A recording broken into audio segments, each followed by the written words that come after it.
Great. Good afternoon. According to my watch, it is now exactly 1 o'clock. So just a disclaimer, if you watch this on any other time than 1 o'clock on the 3rd of September 2020, this is a live stream. It's not edited.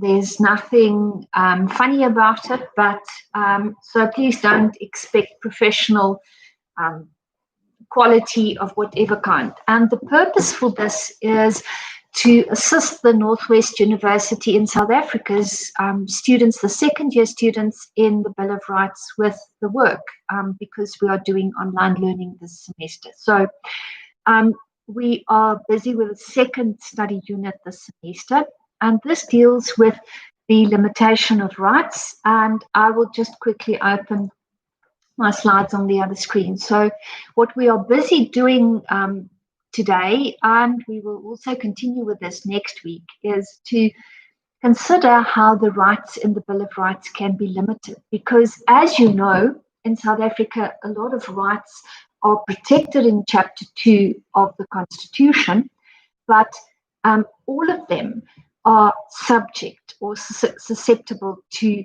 limitation, which means that we don't have a single substantive right in South Africa that will apply absolutely always under all circumstances and can never be limited.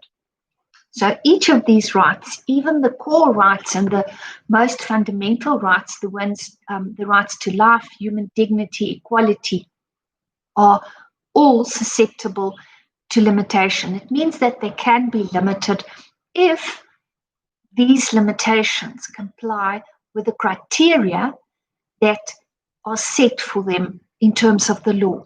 And this criteria we can find either in Section 36 of the Constitution or elsewhere in the Constitution, and that's it. So what we will focus on this week and next week, but this week we're going to have a look at the theoretical approach, is how rights can be limited. And you had to read chapter 10 on pages 347 to 387, 40 pages in the prescribed textbook of DeVos and Friedman. And then next week, we will focus on the two cases, the EFF versus Minister of Justice and Constitutional Development judgment. It was 2019 in Gauteng. And then the very interesting judgment in Freedom of Religion South Africa versus Minister of Justice and Constitutional Development again, or the so-called corporal punishment case. And that's a judgment of the Constitutional Court. The judgment was written by the Chief Justice, and it will be very interesting. And afterwards, you can, of course, go and tell all your families about the corporal punishment case. That's the one where the common law defense of reasonable chastisement was held to be unconstitutional. But to get back to the basics, this week we are going to talk about the limitation of rights. If you are one of the 275 students, it will be study unit 9 for you. If you're a semester student only for Bill of Rights, it's study unit 2. And what we will do is then in the first instance, just have an overview. So what happens in study unit 9, and what do DeVos and Friedman say we should know about the limitation of rights? In the first instance, they identify the so-called two-stage approach to limitation inquiries. The first stage would be what they call the threshold inquiry, and that is, does the measure, and the measure that we refer to here is the law, and we're going to speak about that just a little bit later. But does this problem that we have, does this rule limit a protected fundamental right? If it doesn't, then of course we need not go any further, because then no right is infringed. But if it does, we go into the second stage of the inquiry, and that is the justification stage. Now, the justification stage consists of two sub-steps again. The first one being, is the limitation contained or in terms of a law of general application? And as you have read, this is quite broadly interpreted in our law. Law of general application could be any form of legislation. That means original legislation, acts, notices, regulations, etc. Or it could be a rule of the common law. It could be a rule of customary law. Any kind of valid legal rule. And if it is in terms of such a valid legal rule, then we can continue and go into the second step of the second phase of the inquiry. But if it's not, then the inquiry stops there, because limitation is only justifiable if it is in terms of a law of general application. If it's not in terms of a law of general application, it's not justified. So then the inquiry just stops there.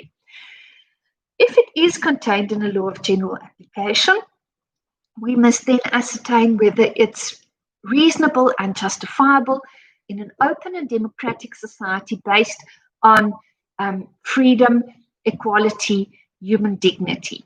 And we then have 5 steps that we, or 5 stages in the step that we consider. Now, according to the authors, what our courts normally do is they do this all at once. They call it the all at once inquiry, because there's not necessarily a sequence to this, but the court is sort of busy with this entire inquiry and then comes to a conclusion. But to structure it for the discussion, the first one, or the first question we will ask is what the purpose, of the limitation is.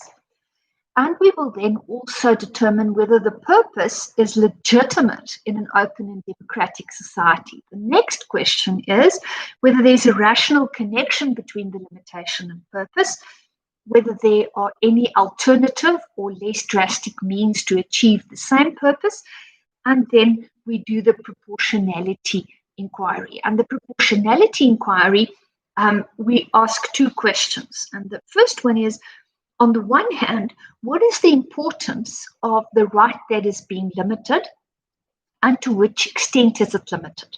And on the other hand, how important is this limiting measure, and does it actually reach the goal that it wants to reach, or the purpose that it wants to achieve or not?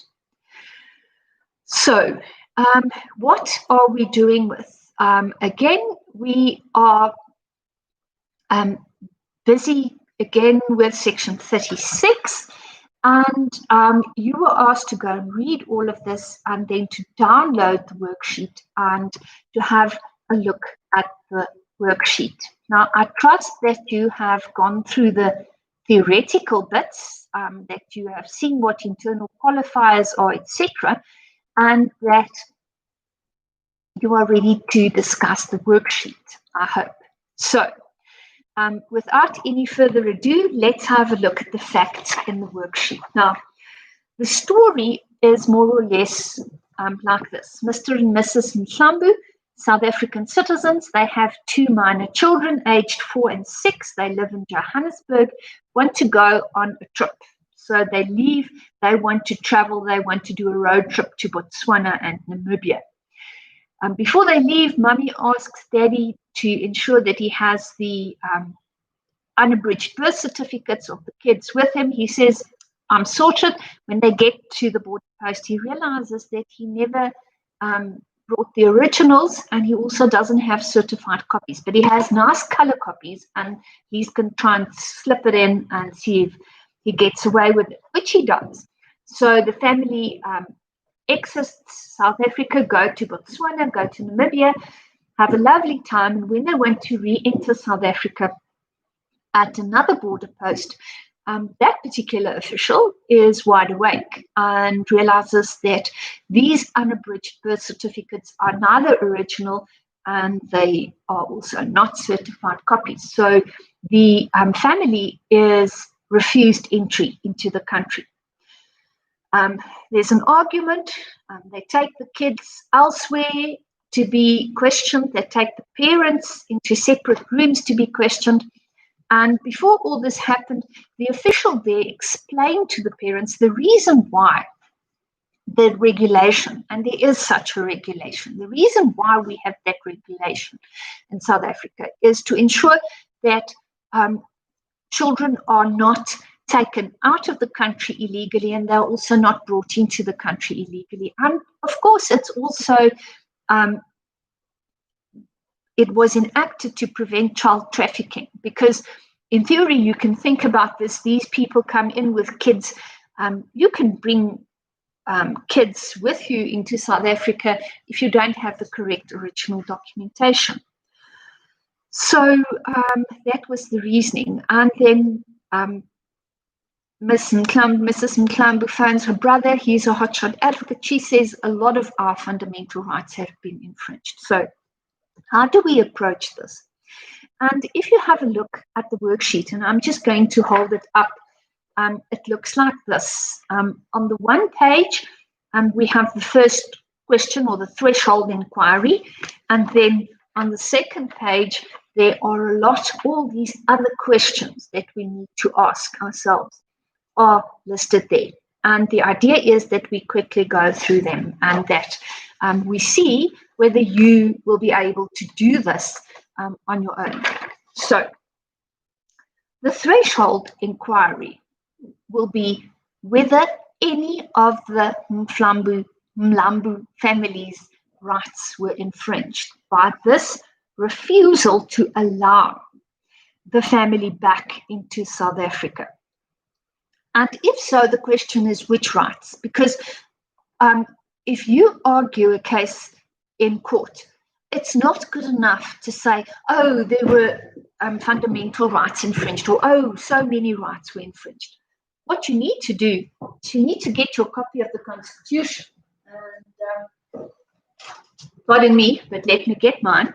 You need to get your copy of the Constitution. You need to open Chapter 2, and you need to run through that, because by now you should know that Section 7 and 8 are operational provisions, and then you have a look at the rest. Equality, was it their right to equality infringed? I can't see it. Human dignity, maybe. Let's keep that one as an option. Life, nah. Freedom and security of the person, maybe, because 12(1)(a) says that everyone has the right to freedom and security of the person, which includes the right not to be deprived of freedom arbitrarily or without just cause, and B, not to be detained without trial. So maybe we can argue that they were deprived of their freedom when they were held in these rooms and questioned, and they were also prohibited from leaving, etc. The rest of this is probably not applicable. 13, slavery, servitude, forced labor. Privacy, no, I can't see privacy. Maybe you can, but I can't. Freedom of religion, belief, opinion, no. Freedom of expression, no. Assembly, demonstration, picket, petition, no. Freedom of association, no. Political rights to vote, no. Citizenship, no. 20, I'm here at 21. Freedom of movement and residence. So this seems interesting because 21(1) says everyone has the right to freedom of movement, everyone. 2 says everyone has the right to leave the Republic. And 21(3) says every citizen has the right to enter, to remain in, and to reside anywhere in the Republic. So this will definitely be an infringement of this particular right, because from our facts, we know that they are South African citizens, and they were refused entry back into South Africa. Every citizen has the right to a passport. Then we go on to trade, occupation, not applicable. Labor, no. Environment, no. Property, no. Housing, no. Healthcare, water, no. Children,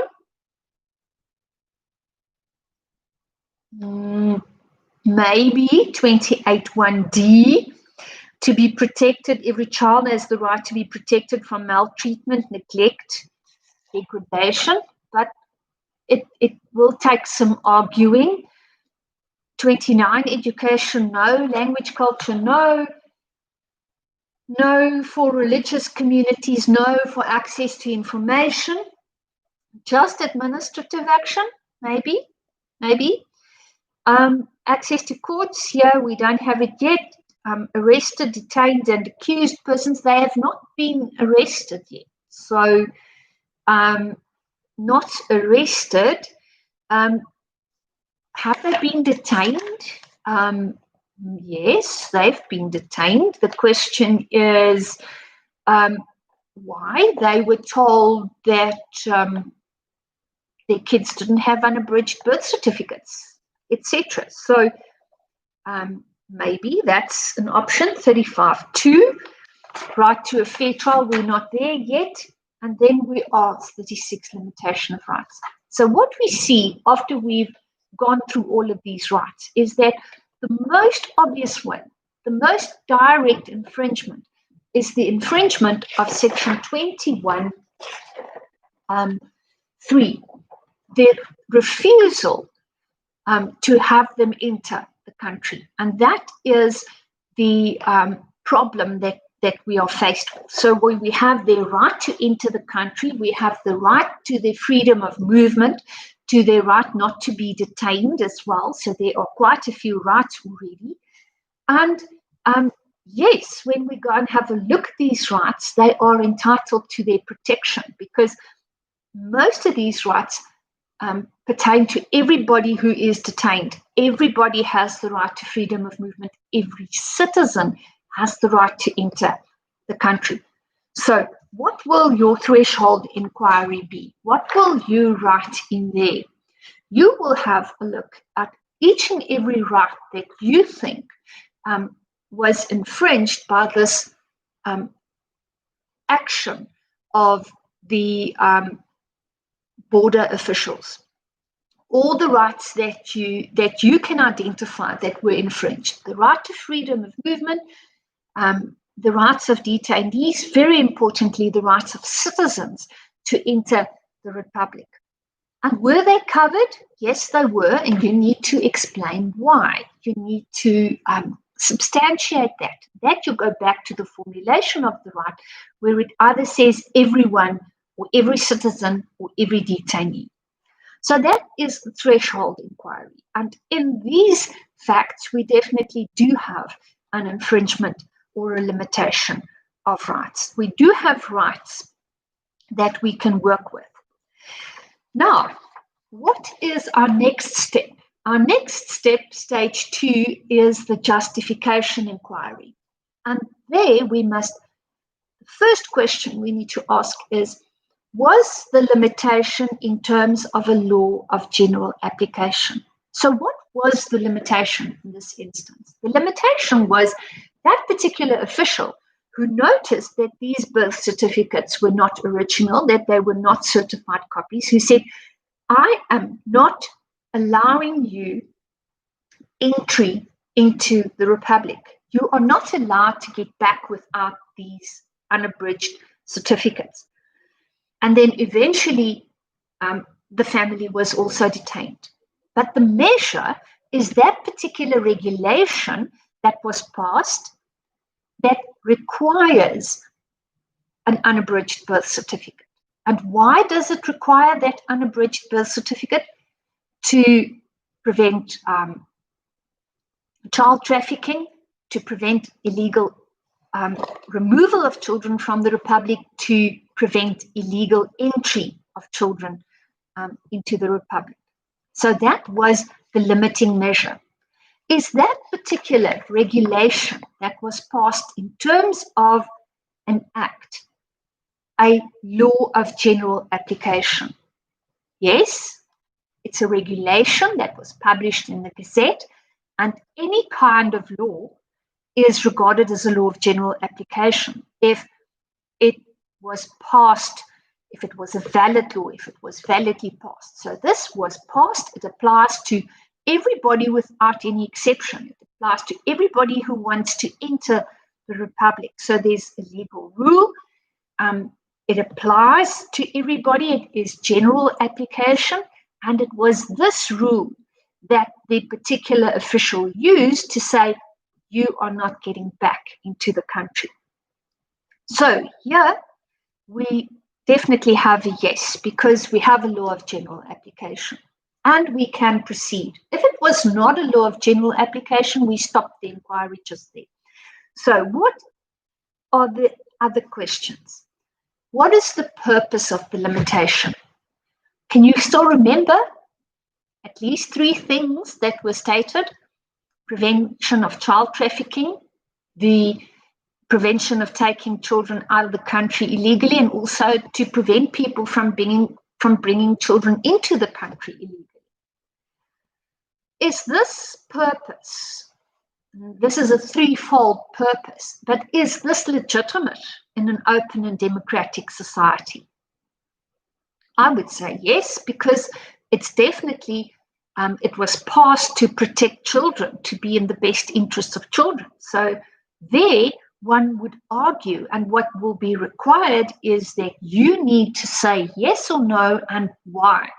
Yes, it's justified, because to protect children is definitely in line with our Constitution's stated goals. It's also in line with our international legal obligations, etc. Now the question, a bit more tricky. Is there a rational connection between this requirement? We need an unabridged birth certificate and these goals. We've already found that the goals are good goals. We can associate, we can say these goals are really good goals. Is there a rational connection? Can we really say that this particular requirement will indeed attain these goals? And this is now where you, as a lawyer, will earn your keep, because you will have to argue, and we don't have case law at present, so you will have to argue whether you think there's a rational connection or not. And why do you say that? What we normally do is we would normally fall back and go and have a look at case law. We will see, have we had a decision, a judgment on this or not? And if we already have a judgment, it's easy, because then we can say, in this and this case, the court held there's no rational connection, or there was a rational connection, or whatever the case may be. But if this is new ground, like the facts here, you will have to argue that, and you will have to substantiate your argument. And if your argument is that there is no rational connection between this requiring of unabridged birth certificates and the goals, then that's the end of the inquiry. Then it means that the limitation is not justified. But if you find that there is a rational connection, you can argue that requiring original documentation or requiring an original unabridged birth certificate is rationally connected, can actually help in this fight to prevent child trafficking and the illegal exiting and entering of the country. Then the next question is whether there's any less restrictive means to attain the same purpose. Is this a very burdensome requirement or not? Is it highly restrictive or not? Do we have another option? Can you think of a hypothetical alternative way that we can attain the same goal or not. If you can, then that would also be the end of the inquiry, because then it means that this particular limitation is unnecessarily burdensome. Then it will not be justified. But if you say that we can't find it, then you ask, then you go into the proportionality analysis. And the proportionality analysis, like I said, has two components. On the one hand, the rights that are infringed. How important are these rights? How crucial are these rights? To which extent have they been infringed? And what are they again? The right to enter the country.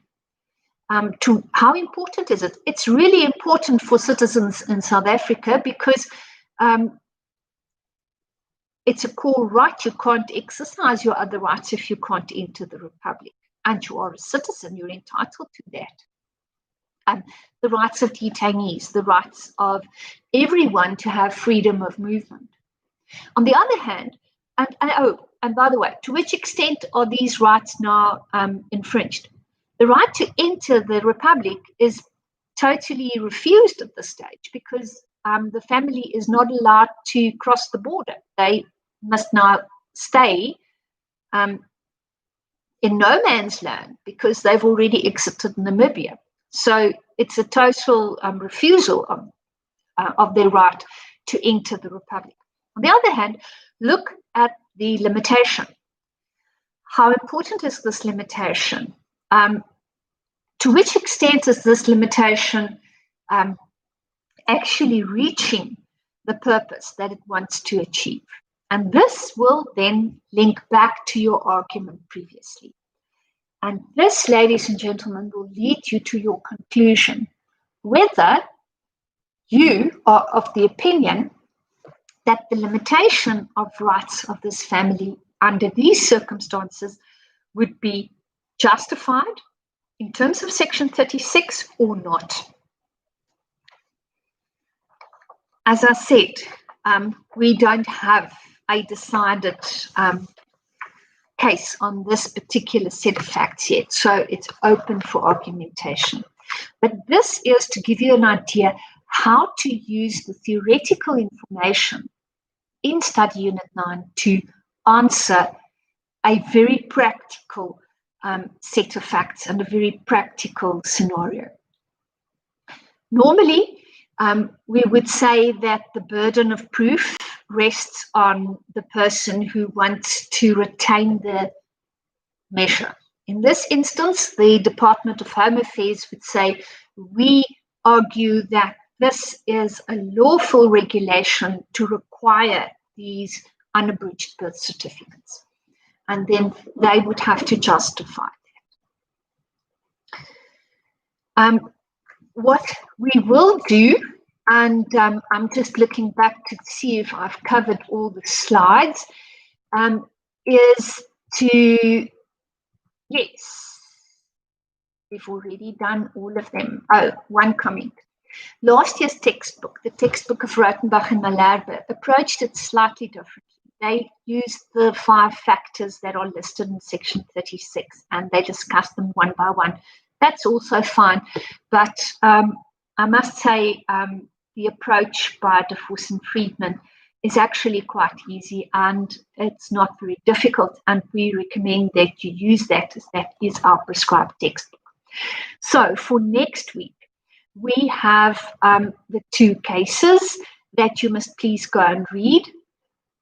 Have a look at the sequence that you've used in this worksheet.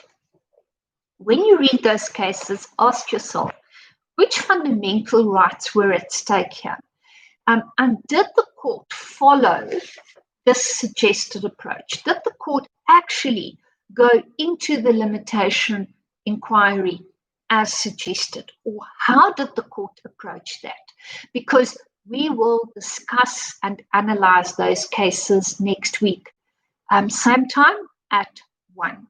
So if you have any questions or any comments, you're welcome to do it on the Telegram group or elsewhere. Thank you for watching.